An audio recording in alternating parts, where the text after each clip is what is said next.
Alhamdulillahirabbil alamin. Allahumma shalli wa sallim ala sayyidil mursalin sayyidina wa habibina Muhammadin wa ala alihi wa sahbihi ajma'in, amma ba'du. Telah viral video di mana ada seorang ustadz sanjungan kaum Wahabi. Dia itu sedang melakukan iktikaf atau apalah. Kemudian di sekitar masjid itu banyak tenda.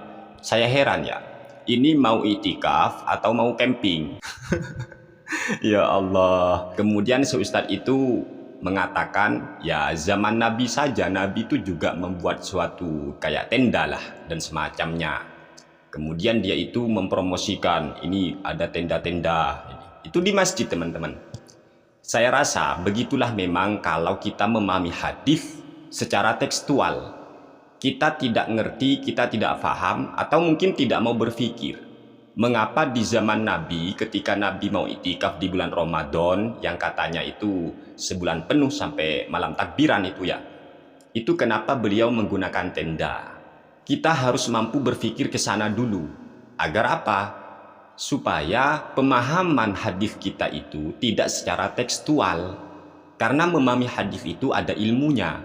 Kita harus juga memahami bagaimana sejarahnya, kenapa sampai begini. Kita butuh penjelasan dari para ulama. Imam Al-Bukhari, beliau di dalam kitab Al-Bukhari berkata, Haddatsana Muhammad huwa ibnu Salam, akhbarana Muhammad bin Fudail bin Ghazwan, an Yahya bin Sa'id, an Amrah binti Abdurrahman, an Aisyata radhiyallahu anha, amin, qalat, kana Rasulullah sallallahu alaihi wasallam ya'takifu fi kulli Ramadan. Wa idza shallal ghadata dakhala makanahu alladhi i'takafa fihi. Qala fasta'dhanathu Aisyatu an ta'takifa fa'adhina laha. Fadarabat fihi kubbatan. Fasami'at biha Hafsah fadarabat kubbatan. Wa sami'at Zainab biha fadarabat kubbatan ukhra. Falamman sarafa Rasulullah sallallahu alaihi wasallam minal ghadati absara arba'a kibabin faqala ma hadza fa ukhbira khabarahunna faqala ma hamalahunna ala hadza albirru inzi'uha fala araha fanuzi'at.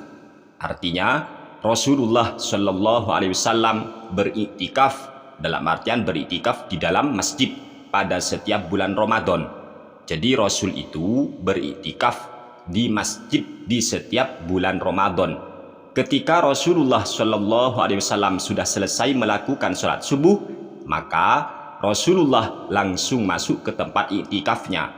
Perawi hadis berkata, kemudian Sayyidah Aisyah radhiyallahu taala anha, beliau meminta izin kepada Nabi untuk beriktikaf, maka Nabi pun mengizinkan beliau. Lalu Sayyidah Aisyah membuat kemah atau tendalah di tempat tersebut. Sayyidah Hafsah mendengar tentang hal itu. Kemudian beliau pun juga membuat kemah atau tenda. Setelah itu Zainab juga mendengarnya. Lalu beliau pun juga membuat tenda atau kemah. Ketika Rasulullah Shallallahu Alaihi Wasallam kembali dari sholat subuh, beliau ternyata melihat ada 4 tenda atau tempat kemah. Akhirnya Rasulullah Shallallahu Alaihi Wasallam bertanya, apa ini? Lalu Rasulullah Shallallahu Alaihi Wasallam diberitahu tentang apa yang sedang terjadi. Dan Rasul pun bertanya, apa yang membuat mereka melakukan hal ini? Apakah perbuatan baik? Lepaskanlah kemah-kemah atau tenda-tenda itu, hingga aku tidak pernah melihatnya lagi. Akhirnya, tenda-tenda atau kemah tersebut dilepaskan. Nabi sendiri yang menyuruh tenda-tenda yang ada di masjid itu untuk dilepas. Al-Hafiz, Al-Alim, Al-Allamah, Al-Imam Ibnu Hajar Al-Asqalani, beliau ketika menjelaskan maksud dari hadis ini, yaitu ketika Nabi menyuruh melepas tenda-tenda yang ada di masjid tersebut, Al-Hafiz Imam Ibnu Hajar Al-Asqalani menjelaskan dalam kitabnya yang bernama Fathul Bari Syarh Sahihil Bukhari, tepat di juz keempat halaman 276, terbitan Darul Ma'rifah Beirut. Kenapa disuruh dilepas oleh Nabi tenda-tenda itu? Karena fayadikul masjidu alal musallina.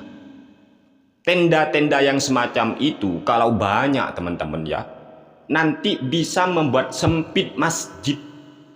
Oh, sedangkan masjid itu kan tempat untuk orang sholat, kok malah banyak tenda. Makanya disuruh dilepas oleh Rasulullah Shallallahu Alaihi Wasallam. Penjelasan yang sama juga dinyatakan oleh Syekh Badruddin Al-Aini yang merupakan seorang ulama yang bermadzhab Hanafiyah. Syekh Badruddin Al-Aini ini adalah seorang ulama yang juga ahli hadis. Beliau menjelaskan maksud dari hadis tersebut dalam kitabnya yang bernama Umdatul Qari Syarhus Sahihil Bukhari, tepat di juz ke-11 halaman 148, terbitan Daru Ihya Turath Al-Arabi Beirut. Kenapa disuruh lepas oleh Nabi tenda-tenda yang ada di masjid-masjid itu?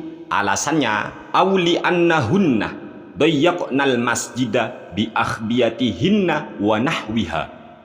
Atau alasannya adalah karena para wanita-wanita itu akan membuat sempit masjid gara-gara tenda mereka dan semacamnya.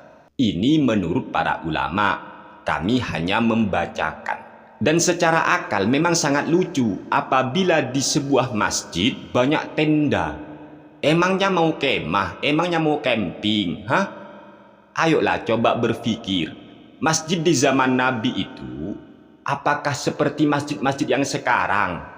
Yang mana hawanya sudah dingin, ada genting dan semacamnya, sehingga kita sudah tidak merasa terganggu dari panasnya matahari. Di zaman Nabi bagaimana? Kan sangat berbeda. Justru kalau ini diterapkan di zaman sekarang, ya Allah, ngeri sekali ketika ini diterapkan. Syafiq itu ya, Syafiq Reza Basalama, ngeri kalau seperti itu. Justru kalau Nabi yang melihat tenda-tenda itu banyak, yang dilihat Nabi itu cuma 4 tenda kan ya, itu ternyata oleh Nabi semua tenda itu suruh lepas. Lepas apa ini? Lepas. Nah, itu. Makanya kalau memahami hadis itu jangan sampai secara tekstual. Jangan. Ayolah kita kembali kepada Al-Quran dan hadis, tetapi menurut para ulama.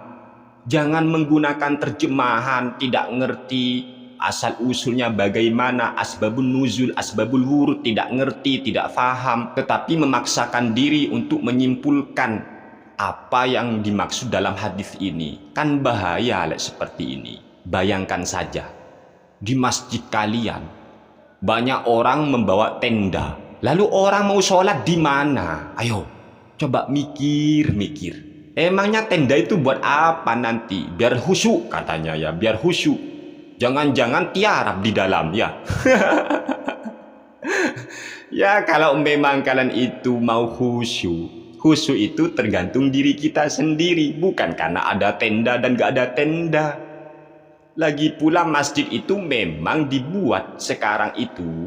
Masjid diberi kipas, ada AC, bahkan terkadang ya dingin sudah. Itu jauh berbeda dengan masjid di zaman Nabi. Cobalah mikir ke sana dulu. Apa mau masjid-masjid kalian itu diberi tenda? Apalagi ingat, iktikaf itu tidak harus di bulan Ramadan. Kalau setiap hari nanti ada orang masang tenda, gimana jadinya masjid itu? Yo. Ini mau kemah atau apa? Justru masjid itu diperuntukkan lil musallin, untuk orang-orang sholat. Kalau semua bawa tenda nanti gara-gara ngamalkan sunnah katanya, padahal ini sunnah yang harus dipersoalkan, yang harus dikaji ulang. Oh, Nabi, jelas Nabi itu di dalam kitab Sahih Al-Bukhari menyuruh agar tenda-tenda itu dilepas. Begitu teman-teman cara memahami hadis. Makanya jangan sepotong-sepotong, harus ngerti bagaimana sejarahnya, bagaimana kondisi masjid di zaman Nabi, dan apakah sama kondisi masjid di zaman Nabi yang panas luar biasa dengan masjid yang ada sekarang. Sehingga dengan cara memahami begitu, kita lebih terbuka pikiran ini. Tidak tekstual lagi di dalam memahami ataupun menerapkan Al-Quran maupun hadis Nabi Muhammad SAW. Bahkan secara tekstual pun di dalam hadis Sahih Al-Bukhari itu Nabi nyuruh melepas tenda. Ini kalau memang secara tekstual. Ayolah sadar kalian ya. Kami sayang kepada kalian. Ini bukan sebuah kebencian. Kami hanya ingin meluruskan. Kami hanya membacakan keterangan para ulama. Ini bukan kata kami, tetapi ini menurut para ulama. Ini dalam Sahih Al-Bukhari. Nabi nyuruh melepas tenda di masjid itu. Dan begitu pun keterangan para ulama.